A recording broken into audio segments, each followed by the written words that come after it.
नमस्कार साथियों, learning classes में आपका स्वागत है। जैसा कि पिछले 2 वीडियो में हमें समझने का प्रयास किए थे कि एग्ज़ाम को लेकर हमारी थिंकिंग कैसी होनी चाहिए, हम कैसे एग्ज़ाम को लेकर प्रयासरत रहें। दूसरी वीडियो में हमें समझने का प्रयास किए थे कि हम कम समय में अपने सिलेबस को कैसे कवर करें जो कि हमारे लिए बेहतर हो। आज के इस वीडियो में हम ये समझने का प्रयास करेंगे कि पढ़ तो लिया, सब कुछ अच्छे से आ रहा है मुझे, अब उसका कॉपी पर सही प्रदर्शन कैसा हो। क्योंकि एग्ज़ामिनर के सामने हम जाते नहीं हैं बताने के लिए, हमारी कॉपी ही सब कुछ बताती है हमारे बारे में। तो इस चीज़ का ध्यान रखिए। तो ये कहीं ना कहीं बहुत बड़ी भूमिका निभाती है कि मुझे कितना आ रहा है कितना नहीं आ रहा है। ये हमारी कॉपी ही तय करती है कि हमें कितना नंबर मिलना चाहिए। तो इस हिसाब से लिखना एक बहुत ही अहम भूमिका निभाती है।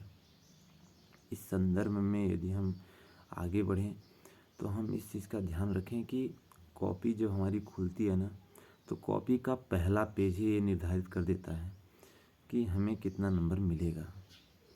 तो अब ये निर्धारित कैसे होता है, तो इस चीज़ के बारे में यदि हम समझने का प्रयास करें तो ध्यान रखिए। सपोज कीजिए कि हमें पेपर मिल गया, मैंने पेपर पढ़ा, सब कुछ क्वेश्चन मुझे अच्छे से आ रहा है, तो मैं स्टेप बाय स्टेप लिखना शुरू कर सकता हूँ। यदि मुझे क्वेश्चन दिक्कत दे रहा है, क्वेश्चन नहीं आ रहा मुझे, तो उस टाइम पे मैं क्या करूँगा। तो ध्यान रखिए, मैं सबसे पहले वो सेक्शन चूज़ करूँगा जो मुझे सबसे अच्छे से आ रहा हो, जिसको लिखने में मैं सहज अनुभव करूँ कि नहीं, हाँ मुझे कोई दिक्कत नहीं है।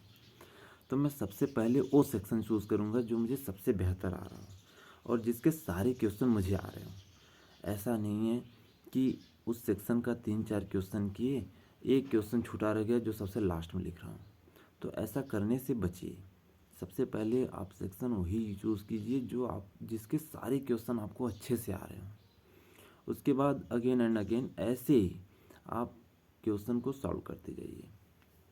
दूसरी चीज़, लिखते समय आप हमेशा ये ध्यान रखिए कि कॉपी को सुंदर बनाने के लिए हमारी हैंडराइटिंग की बहुत बड़ी भूमिका रहती है।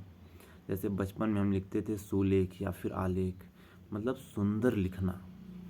तो प्रयास ये कीजिए, अपनी हैंडराइटिंग को इतना बेहतर बनाइए कि एक बार कॉपी खुले ना तो ऐसा लगे कि हाँ यार, राइटिंग बहुत अच्छी है, लिखावट बहुत अच्छी है। तो एक अट्रैक्शन सी महसूस हो सामने वाले को।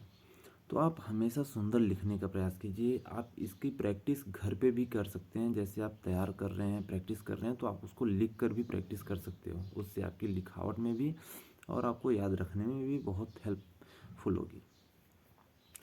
अब तो अच्छा, एक चीज़ और कि लिखते समय हमेशा आप इन्वर्टेड कॉमा, अंडरलाइन, थोड़ा सा हाईलाइट करने का प्रयास कीजिए। जैसे सपोज कीजिए मैंने एक पेज पूरी संदर्भ या व्याख्या जो भी है सब कुछ लिखा, एक पेज अच्छे से नोट डाउन कर लिया। अब ऐसा मुझे लग रहा है ना कि एक लाइन बहुत ही इम्पॉर्टेंट है जो इस पूरे एक पेज को प्रदर्शित कर देगी। तो मैं उसे प्रयास करूँगा कि एकदम अच्छे से वो शो हो, दिखे। सामने वाला पेज खोले ना तो पहले उसको वही लाइन दिखे कि नहीं, हाँ यार क्या लिखा हुआ है। तो इस चीज़ का प्रयास कीजिए कि हम इन सभी सारी चीज़ों को ध्यान में रखते हुए लिखें। इससे क्या होती है कि हमारी लिखावट और हमारे पेज दोनों अच्छे लगते हैं।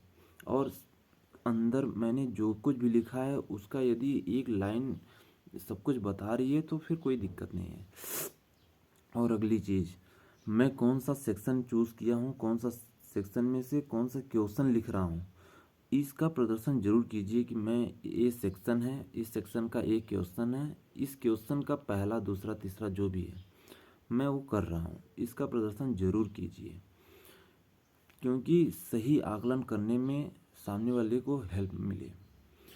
और अगली चीज़ ध्यान रखिए, समय को देखते हुए और नंबर को देखते हुए मुझे लिखना है।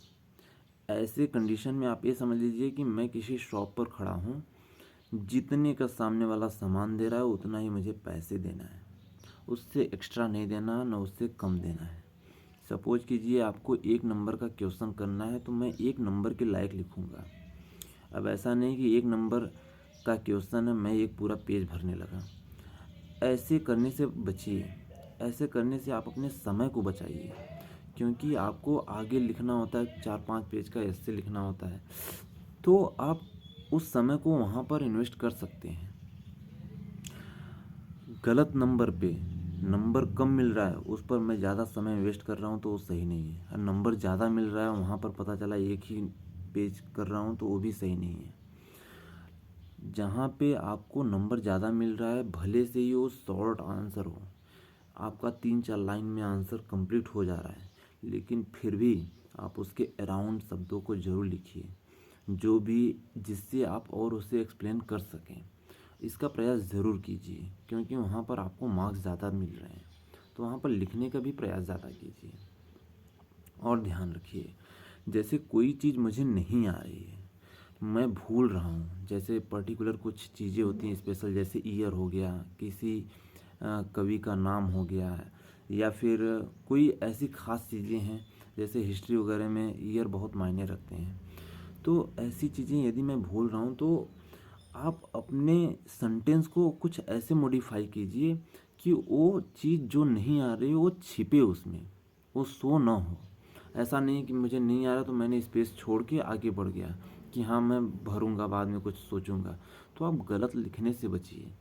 आप अपने शब्दों को, अपने सेंटेंस को ऐसे मॉडिफाई कीजिए कि सामने वाला एक बार यदि वो कॉपी चेक कर रहा है तो एक बार के लिए उसका ध्यान उस पर न जाए, लेकिन यदि आप स्पेस छोड़ेंगे ना तो ज़रूर पहले ध्यान वहीं जाएगा कि नहीं, हाँ यार यहाँ पर छोड़ा हुआ है, लगता है नहीं आ रहा था। तो ऐसी चीज़ें करने से आप बचिए। और तीसरी सबसे बड़ी चीज़, कभी ऐसा होता है हम लोगों के साथ कि आज मैं तो पढ़ के आया था, पेपर में बैठा, पेपर मिला, पता चला कि एकदम पूरा का पूरा ख़त्म, कुछ नहीं आ रहा। अरे यार सब कुछ तो पढ़ के आया था, मुझे समझ नहीं आ रहा कैसे मैं भूल रहा हूँ, सारा सब कुछ भूल गया मैं। या तो फिर कुछ ऐसी कंडीशन आती है कि पढ़ा हुआ तो सब कुछ है, पेपर मिला, पता चला कि एक भी क्वेश्चन मेरे पढ़े हुए से मैच ही नहीं कर रहा, तो हम ऐसे ही पेपर को बोलते हैं पेपर बहुत ही हार्ड था। ध्यान रखिए, पेपर कभी हार्ड सरल नहीं होता। जिस दिन आपको क्वेश्चन आपके पढ़े हुए के अनुसार मैच नहीं कर रहे हैं, समझ लीजिए कि उस दिन आपका असली एग्ज़ाम है। आप डरिए मत, उससे डट के सामना कीजिए। ध्यान रखिए, जो पेपर जितना ही हार्ड था, अर्थात जो आपको नहीं आ रहा था, वो पेपर उतना ही बेहतर मार्क्स आपको दिला के जाता है। बस ज़रूरत रहती है तो आपको कुछ कॉन्फिडेंस दिखाने की, कुछ अपने आप को बेहतर प्रदर्शन करने की। जैसे सपोज कीजिए मैंने जो भी पढ़ा है अब तक, 11-12 साल का, आप सोच रहे हो कि नहीं मैं 10वीं का पेपर दिया हूँ तो 1 साल पढ़ा हूँ, आप पिछले 10 साल से पढ़ रहे हो, आपको 10 साल का एक्सपीरियंस है। 12वीं का एग्ज़ाम दे रहे हो तो 12 साल का एक्सपीरियंस है। आप उस एक्सपीरियंस का आप उसमें प्रदर्शन कीजिए, कुछ अपने अनुभवों को शेयर कीजिए उसमें। अनुभव मतलब मेरे कहने का तात्पर्य है कि सपोज कीजिए कोई क्वेश्चन आया तो मैं क्वेश्चन को पहले ये समझने का प्रयास करूं कि क्वेश्चन आया कहाँ से है, किस चैप्टर से लिया गया है। इस चैप्टर से है तो इस चैप्टर में इस क्वेश्चन के पूछने का तात्पर्य क्या है, कुछ उसके अराउंड मैं लिख सकता हूँ, कुछ उसके बारे में, कुछ पर्टिकुलर उस हेडिंग के बारे में मैं अपने विचारों को लिख सकता हूँ, प्रदर्शित कर सकता हूँ। अच्छा ध्यान रखिए, यदि मैं उस क्वेश्चन को छोड़ रहा हूँ तो छोड़ने से कुछ नहीं होगा, उस पर मुझे तब भी एक भी नंबर नहीं मिलने हैं। यदि मैं उस पर कुछ लिखूँ, अपने विचारों को प्रदर्शित करूँ, तो हो सकता है मुझे जहाँ कुछ नहीं मिलना था तहाँ 1-2 नंबर 3 नंबर दिला के जाएगा। तो ऐसे ज़रूर प्रयास कीजिए कि जिस दिन, ये समझ लीजिए जिस दिन का पेपर सबसे हार्ड आया है, समझ लीजिए कि वो एग्ज़ाम में सबसे बेहतर नंबर आपको दिला के जाएगा। बस ज़रूरत है तो आपको अपने प्रदर्शन का, आप किस तरह से आप उसको ले रहे हो, घबराइए मत। ऐसे व्याकुल हो जाते हैं कुछ लोग कि अरे यार ये तो समझ नहीं आ रहा। पता चला कि रूम की छत दिखने लगती है कि कुछ समझ नहीं आ रहा। बैठे बैठे सब कुछ याद आने लगता है कि मैंने तो कुछ पढ़ा ही नहीं था, ऐसे किया, ऐसे मस्ती किया। ये सब सोचने से कुछ मतलब नहीं है। वो कुछ नहीं पता उसको, बस इतना पता है कि आप किस हिसाब से मैनेज कर रहे हो उसको। बेहतर प्रदर्शन कीजिए, उस दिन तो और बेहतर प्रदर्शन कीजिए, क्योंकि वैसे भी कुछ नहीं आ रहा था, वैसे भी कुछ नहीं लिखना। तो एक काम करते हैं, कुछ लिख कर देखते हैं। अब ऐसा लिखने का मत प्रयास करिए, मेरे कहने का मतलब ये नहीं है कि आप गाना लिख कर चले आइए। ये सब लिखने से बचिए। आप अपनी परिस्थितियों को बताने से बचिए कि मैं ये ऐसे ऐसे पढ़ाई किया इसलिए नहीं आ रहा है। ये सब, इन सब चीज़ों से बचिए। अच्छा, दूसरी चीज़, चाहे जिस कंडीशन में हो आप, चाहे जिस भी कंडीशन में हो, आपको एक भी क्वेश्चन छूटना नहीं चाहिए। आप हर एक क्वेश्चन को टच कीजिए, चाहे जैसा हो, चाहे चाहे जिस कंडीशन में हो आप समय को बचाइए। शुरू में जहाँ पे आप नंबर कम मिलना है वहाँ से आप अपने समय को बचाकर यहाँ पर समय इन्वेस्ट कीजिए। और प्रयास ये कीजिए कि एक भी क्वेश्चन न छूटे, क्योंकि छूट रहा है तो समझ लीजिए कि कहीं ना कहीं उस पूरे अंक को मैं ख़त्म कर रहा हूँ। उस पूरे अंक मतलब पूरे मार्क्स को मैं ख़त्म कर रहा हूँ।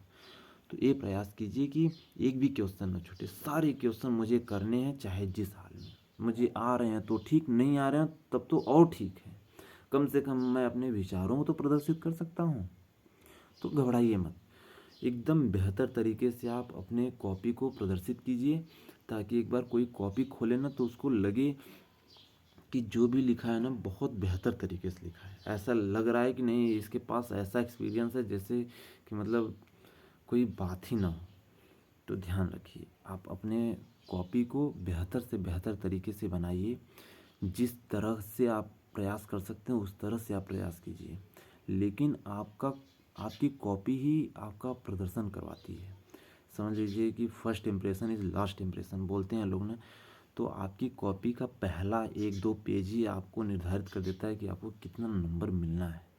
अब ये मत सोचिएगा कि नहीं, हाँ एक दो पेज तो मेरा गलत हो गया तब क्या, तब तो मतलब मेरा नंबर ख़त्म हो गया। ऐसा भी नहीं है, आप उसको बाद में भी संभाल सकते हैं बेहतर करके। कोई बात नहीं, यदि एक दो पेज खराब हो गया है शुरुआत का तो भी कोई दिक्कत नहीं है, लेकिन प्रयास कीजिए कि वो ख़राब करने से आप बचिए, है ना। तो फिर चलते हैं, अगले वीडियो में मिलते हैं कुछ एग्ज़ाम से ही रिलेटेड कुछ बातों को लेकर। हालांकि ये यहाँ पर हम लोगों की सारी वीडियो कंप्लीट हो चुके हैं, लेकिन अगले वीडियो में हम मिलेंगे कुछ जनरल बातों को लेकर, जिन्हें शायद समझना जानना बहुत ज़रूरी होता है। यदि ये वीडियो अच्छी लगी हो तो आप इसे, जिस आपको ऐसा लग रहा हो कि नहीं हाँ ये वीडियो किसी के काम आ सकती है, तो आप ज़रूर साझा कीजिए उससे। चलते हैं, नमस्कार, थैंक यू।